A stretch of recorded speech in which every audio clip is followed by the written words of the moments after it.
Tokmok şaharına kaçan 1 milyard son bölünü verildi. Aytılачы. Hiç kaçan bolğon emez. Tarihte bolğon emez. Şu Tokmok şaharına 1 milyard bölünü bergeni. Былтыры урматтуу президентибиz өзү башында туруп бөлүп бергиле Токмокко деп туруп бөлүп бергенбиз. 1 milyard сом акча бөлүп бергенбиз. Ошол акчадан эч кандай натыйжа чыкпаптыр. Так, ГКМБ. Ошо 1 milyard сом акчаны каяка бөлүнгөн, кайсы объектилерге бөлүнгөн, ал объектилерге иштеген иши, натыйжалуулугу, пайдасы, зыянын толук изилдеп чыккыла. Уктуңузбу? Толук изилдеп чыккыла. Ушул нерсени мен урматтуу жетекчилер баарыңарга айтып коеюн.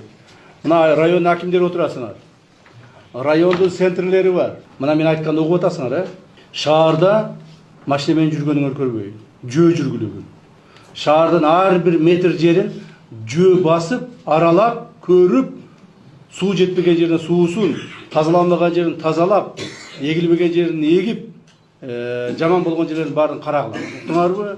Суусунан баштап инфраструктурасын бардыгына. Силерден талапты коюп сурамайчы, силерден эч ким сурабай турбайбы? Мына губернатордун акыбалы бул. Сиздин акыбалыңыз бул.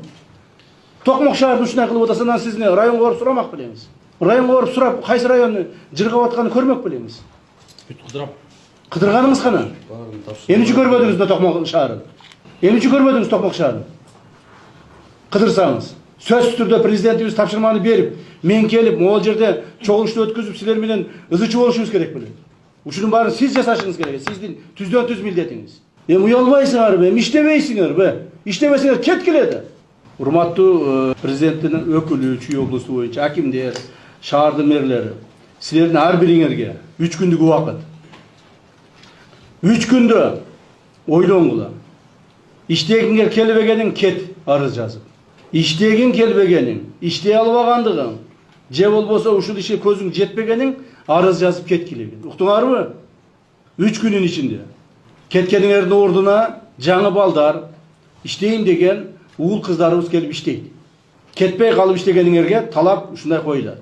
Ошондой эле жыйындын жүрүшүндө курулуш, архитектура жана турак жай коммуналдык чарба министрине Чүй облусундагы ар бир объекттин курулушун көзөмөлгө алуу жана сапаттуу кылып бүтүрүү, ал эми транспорт жана коммуникациялар министрине 2026-жылга чейин Чүй облусундагы негизги жолдорду оңдоо тапшырмасы берилди. Белгилей кетсек, аткарылган иштердин баары атайын кызматтын башчысы Камчыбек Ташиевдин көзөмөлүндө болот. Жана мындай жумушуна кайдыгер жасаган ар бир жетекчилердин ким экендигине карабай аяусуз чара көрүлөрүн эскертти.